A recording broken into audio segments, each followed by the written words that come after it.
वैदिक पर्सपेक्टिव के इस यूट्यूब चैनल को सब्सक्राइब करें, वीडियो को लाइक व शेयर करें। ओम आ नो अश्विना त्रिव्रता रथीन अर्वांचम रयिम वहतम सुवीरम शृण्वन्ता वाम अवसे जो हवीमि वृधे चा नो भवतम वाजसातौ। सम्यक वहन करो हमारे हे अश्विना पुरुष और रथ युगल। त्रिव्रत रथ के द्वारा अभीष्ट धन है। सुंदर वीर को सुनो, तुम दोनों रक्षा के लिए मैं आहूत करता हूँ, अभिवृद्धि के लिए, और हमारे हो धर्म युद्धों में।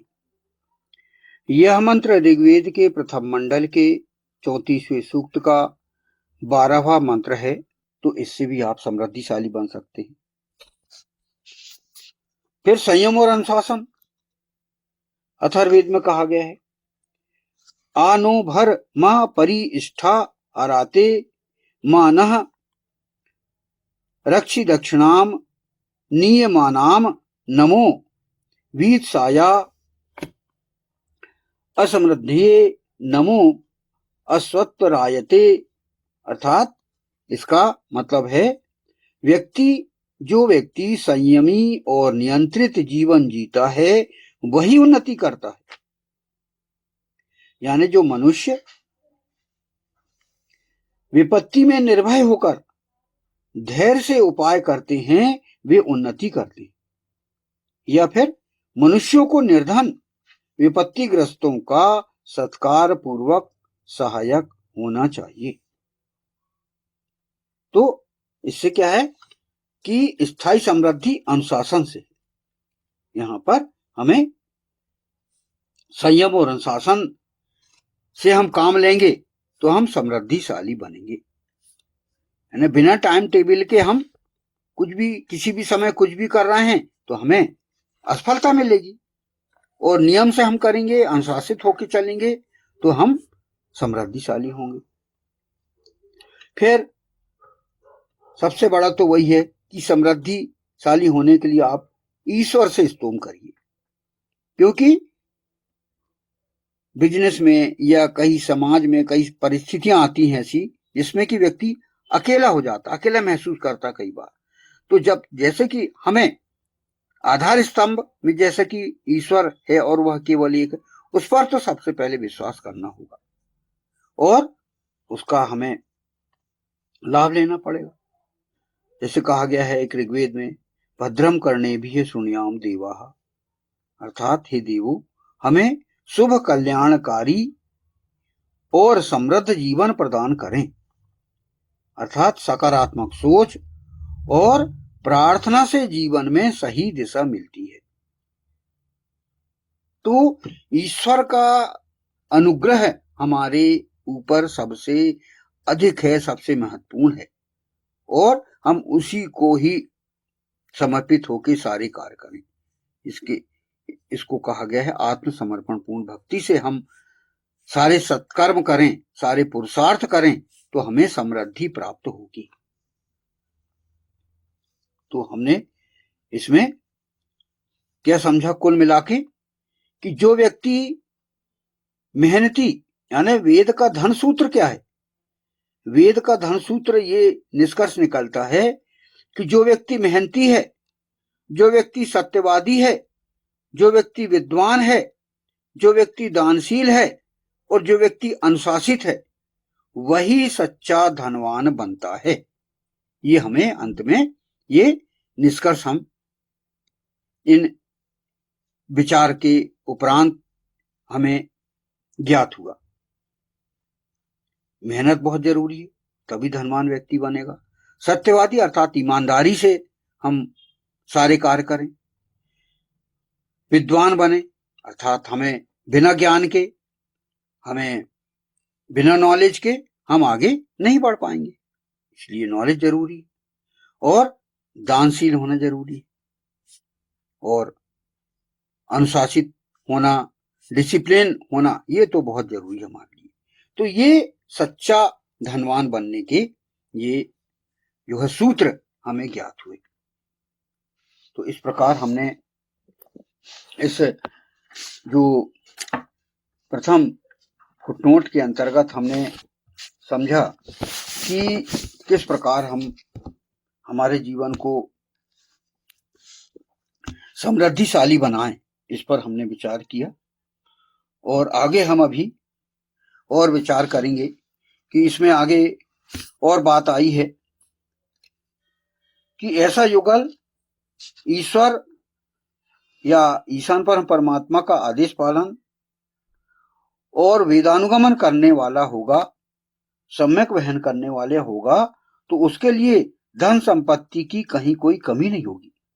यानी इस नियम के आधार पर वो चलेगा, जिस प्रकार हमने निष्कर्ष निकाला, तो वो कोई कमी नहीं होगी उसको।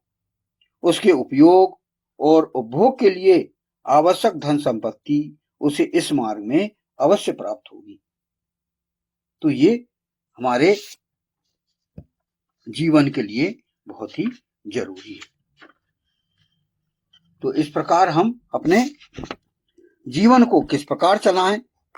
हर कोई व्यक्ति चाहता है कि वह धनवान बने, तो ये सब ये आपको नीतियां बताई गई हैं, उसमें हम चल सकते हैं। तो अब हम इस 12वें मंत्र के अगले फुटनोट में हम प्रवेश करते हैं। हम जो है इसकी व्याख्या को समझने का प्रयास करते हैं। इसमें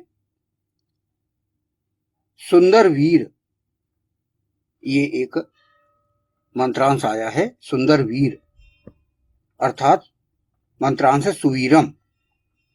जैसे कि यहाँ पर ईशान परम परमात्मा ने, ईश्वर ने ये कहा है कि सम्यक वहन करो हमारे हे अश्विना पुरुष औरत युगल, त्रिव्रत रथ के द्वारा अभीष्ट धन है। ये अभी हमने इसकी व्याख्या को समझा, धन की महत्ता, और ईश्वर ने हमें सम्यक वहन करने की बात कही। अब इसमें कहा है कि सुंदर वीर को किस प्रकार वहन करने की यहाँ पर बात की गई है, इसको हमें समझना है। तो क्या समझे हम, इसकी व्याख्या जो की गई है उसको हम समझने का प्रयास करते हैं।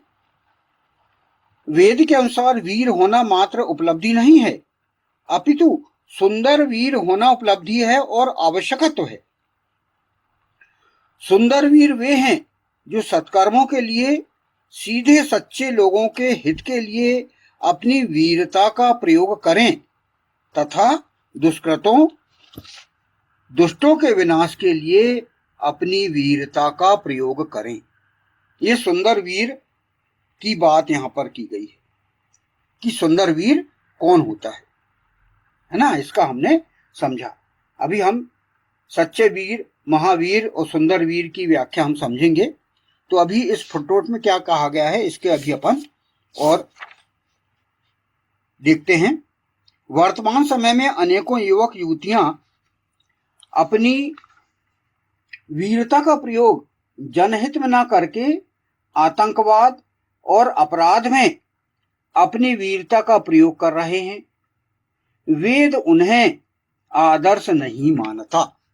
ये बात यहां पर समझने की है कि वर्तमान समय में जो युवक युवतियां अपने आप को आतंकवाद में झोंक रहे हैं या लव जिहाद में झोंक रहे हैं, ऐसे युवक युवतियों या वीरों को वीर नहीं कहा जा सकता। ऐसे वीर नहीं हैं जो अपराधों में लिप्त हैं। वेद इसे एक्सेप्ट नहीं करता। तो यहां पर वेद के अनुसार हमें आदर्श स्थिति को ज्ञात करना होगा कि सुवीर या सुंदर वीर कौन है। इसे हम सच्चा वीर भी कहते हैं। आदर्श स्थिति हमें ये ज्ञात करना होगा। वेद के अनुसार सच्चा वीर वह है जो अपने मन और इंद्रियों को जीत ले, जो सत्य और धर्म का पालन करे, जो निर्भय हो, जो दूसरों की रक्षा करे और जो धैर्यवान व कर्मशील हो।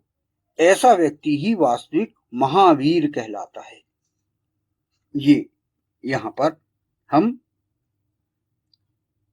ज्ञात किए कि भाई सच्चा वीर जिसे महावीर कहा जाता है वो कौन होते हैं।